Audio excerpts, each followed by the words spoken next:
makorokoto wapinda mugore idzva 2008. Zvakakosha izvozvo kuti zvawakananga nezvawakaronga kuti ukwanise kuita mukati muupenyu hwako mugore rino zviitike. Chekutanga unofanira kutanga nekuzvinzvera, kuzviongorora iwewe pachezvako kuti wakamira sei, zvawakagona nezvawakakundikana mugore rakapera, nechakaita kuti ukundikane. Uye unofanira kuziva paune simba nepauri zinyekenyeke, pausina simba, your weak areas, and guard against. Udzivirira ma areas aunoziva kuti handina simba, dzivirira ma areas iwayo kuti ukwanise kuita zviri nani. Kuti zvawakaronga mukati muupenyu zvigone kuitika, kune masimba matatu anofanira kuti aite kuti zvinhu zviitike. Simba rekutanga nderehurumende. Hurumende isimba kana kuti mumiririri akagadzwa naMwari kuti atsivire nekururamisira nekuita zvakanaka kuvanhu venyika yayo. Saka zvakakosha izvozvo kuti iwewe unzwisise kuti hurumende ndiyo inokwanisa kuti itaure nekuita kuti vanoda kuti vauye vachizobvira makambani vauye vave neshungu. Ihurumende inokwanisa kuti ite zvese izvozvo. Inokwanisa kuti inofanira kuti ise mitemo yakanaka inoita kuti vanhu vafare, vashanyi vauye munyika, makambani auye kuzovhura muno muZimbabwe, kuti vanhu vaone mabasa. Izvi zviri kune hurumende.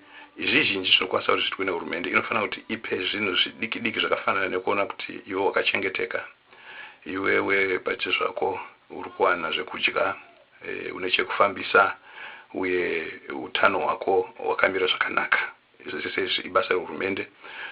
Iwewe ndiwe simba rechipiri, the second power, inoita kuti zvinhu zvawakaronga, your resolutions, zvikwanisike kuitika. Hurumende haikwanisi kukusarudzira mudiwa mukadzi kana murume, uye hurumende haisinofanira kuti ironge upfumi hwako iwewe. Zviri kwauri kuti usarudze zvaunoda nezvaunokwanisa kuti uronge mukati muupenyu hwako, personal life and personal management. Iwe ronga upenyu hwako, zvese zvine chekuita nezvemweya, zvemari, zveutano, zvichidaro zvichienderera mberi, zviri kwauri. Ibasa rako iwewe rekuti uone kuti izvozvo waita uye zvagoneka. Simba rechitatu rinokwanisa kuti riite kuti zvawakaronga nezvaunoshuvira mukati muupenyu hwako zviitike, ndiMwari pachezvake. Mwari ndo ane simba rose. Zvinhu zvese kuna Mwari zvinobvira, hapana chisingabviri, hakuna chinokona kwaari. Kana hurumende yakundikana, iwewe wakundikana, haikona kuita zvisakafanira, asi kuti tarisa kuna Mwari, ndiye asingakwanise kuti angakundikane. Mwanosvika pakuzviuraya, tarisa kuna Mwari, regedza kusvika pakuomerwa. Vamwe vanoti hakuna Mwari, handitende kuti kuna Mwari. Vasingatende kuti kuna Mwari ndoda kuti unzwisise kuti iwewe ndiwe Mwari pachezvake. You are a God to yourself. Saka iwewe kana uri Mwari pachezvako, nekuti zvaunotenda nezvaunoita zvese zviri centered pauri iwewe.